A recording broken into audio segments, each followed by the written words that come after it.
महासुद पूनम निमित्ते खेडामां आवेला विख्यात संतराम मंदिरमां महाआरतीनुं आयोजन करायुं हतुं। 186 वर्षथी चाली आवती परंपरा मुजब आ मंदिरमां वर्षमां एक वखत महाआरती करवामां आवे छे, जेने लईने शुक्रवारे ढळती संध्याए मंदिરના पूज्य महाराजना हस्ते आरती करवामां आवे छे। 186 पूर्व संतराम महाराजे समाधि लीधी हती ત્યારે આકાશમાંથી પુષ્પ અને સાકરની વર્ષા થઈ હોવાનું માનવામાં આવે છે, જે પરંપરા મુજબ મહાઆરતીમાં પણ સાકર વર્ષા કરવામાં આવે છે, જેમાં 1100 મણ સાકર અને 200 મણ કોપરું ઉછાળાયું હતું। આ પ્રસંગમાં મોટી સંખ્યામાં ભાવિક ભક્તો ઉપસ્થિત રહી જય મહારાજના નાદ સાથે સમગ્ર ઉત્સવને વધાવી લીધો હતો।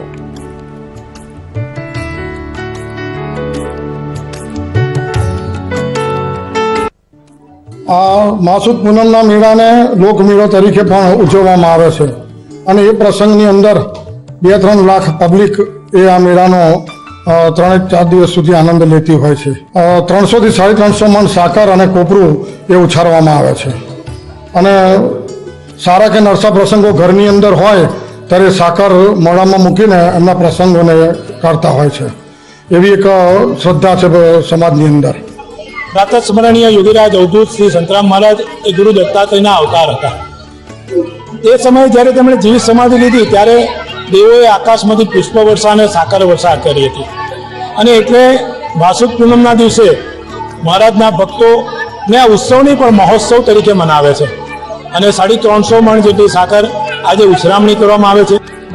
186 વર્ષ પૂર્વે મહારાજશ્રીએ સાંજના સમયે સમાધિ જે લીધેલી એ સમાધિના સમયે આકાશ વર્ષા થયેલી અને ત્યાંથી સાકર વર્ષા કરવામાં આવેલી અને દેશ પરદેશથી લોકો આવે છે અને સાકરનું એ મહત્વ છે કે બહુ શુભ ગણાય છે। સાકર ખાઈને મીઠું મોઢું કરીને લોકો શુભ કાર્ય કરે છે અને આ દિવસને લોકો બહુ મોટો ઉત્સવ માને છે। અહીં જાત જાતની બધી પ્રવૃત્તિઓ થતી હોય છે, મેળો ભરાય છે, ચકડોળ હોય છે, આજુબાજુના ગામડા લોકો આવે છે અને બહુ જ ખુશ થાય છે।